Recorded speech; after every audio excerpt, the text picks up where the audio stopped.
नमस्कार मित्रांनो, कसे आहात? बरे आहात ना मित्रांनो?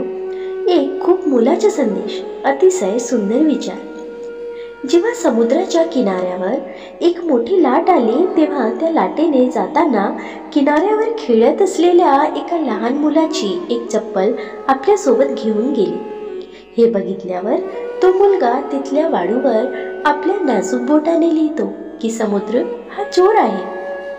त्या समुद्राच्या दुसऱ्या बाजूला एक मासे पकडणारा भरपूर मासे पकडतो। तो वाळूवर लिहितो की समुद्र हा पालनकर्ता आहे। एक तरुण मुलगा समुद्रात बुडून मरतो तेव्हा त्याची आई वाळूवर लिहिते की समुद्र हा खुनी आहे।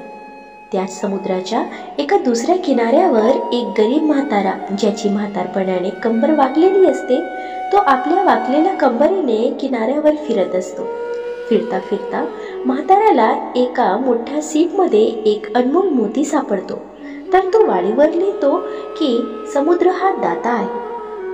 अचानक एक मोठी लाट येते आणि लिहिलेले सर्व काही पुसले जाते। लोकांना काहीही म्हणू द्या, परंतु अथांग विशाल समुद्र हा आपल्या लाटांमध्ये मस्त राहतो।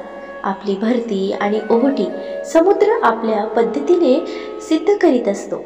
जीवनात जर विशाल अथांग असे समुद्र बनायचे असेल तर कुणाचीही बोलण्याकडे, टोमण्यांकडे लक्ष न देता तुम्हाला जे करायचे आहे ते आपल्याच पद्धतीने करायचे। भूतकाळातील मुळीच विचार करत बसू नये। यश अपयश मिळणे अथवा न मिळणे, सुख किंवा दुःख या सगळ्यात कधीही मन विचलित होऊ देऊ नये। जर हे आयुष्य सुख शांतीने भरलेले असते तर माणूस जन्माला येताना रडलाच नसता। जन्माला येताना रडणे आणि मेल्यानंतर रडविणे यामधील संघर्षमय वेळेलाच कदाचित आयुष्य म्हणतात। मित्रांनो, दररोज सकारात्मक विचारांसह आपण भेटत असतो। तुमचे जीवनही असेच सकारात्मक विचारांनी भरून जाओ।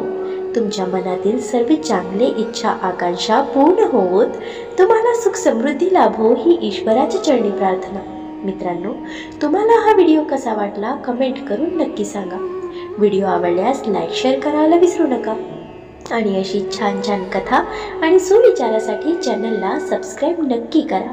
भेटूया पुन्हा एका नवीन व्हिडिओमध्ये। तोवर स्वस्त रहा, मस्त रहा, आनंदित रहा। धन्यवाद।